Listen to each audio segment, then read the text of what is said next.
बाटो त पुरै हेलिकप्टर चलाउने बाटो रहेछ कि बाइक लिएर आउँछ बाइक हो के है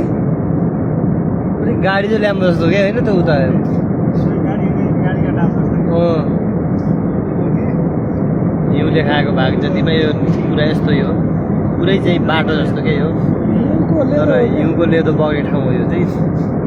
तल पनि यहाँबाट हिउँ बग्नेर गएर बनेको पाल त्यहाँ छ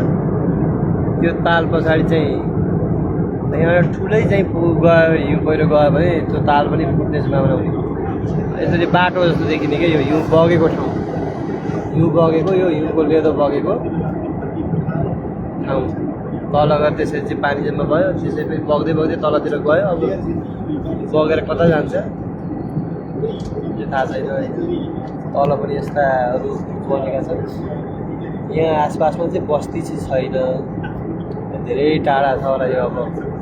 बस्तीबाट चाहिँ धेरै टाढा होला कहाँ बस्ती हो त्यो पनि त्यस माथितिरका हिउँ पहिरोहरू गयो भने अलिकति हरियो भाग त्यहाँ देखियो होइन त्यतातिर हुन्छ बस्तीमा रहेछ त्यो बस्ती एउटा त्यहाँ चाहिँ पहिरो जाने ठाउँ चाहिँ रहेछ हिउँ पहिरो जाने ठाउँ यो साइडतिर भएको हुनाले यस्तो सेतो हिमाली मजाले यति हिउँ यो सबै हिउँ थुप्रेको छ यहाँ मजाले हेर्नु सक्छ यहाँ हिउँ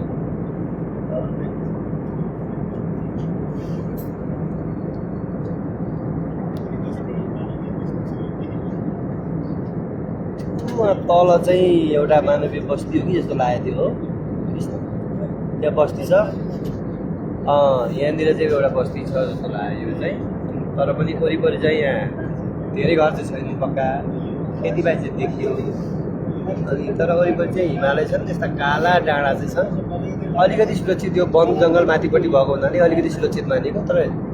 हिउँ बगेरै त्यहाँ चाहिँ पानी जाने होला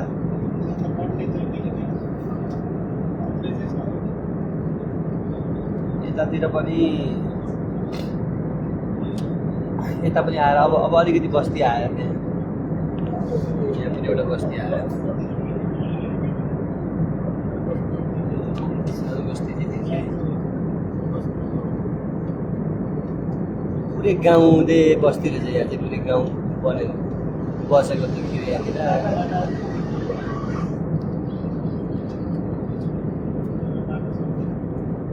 तल खोलै खोलाबाट आउने होला कि यहाँ चाहिँ होइन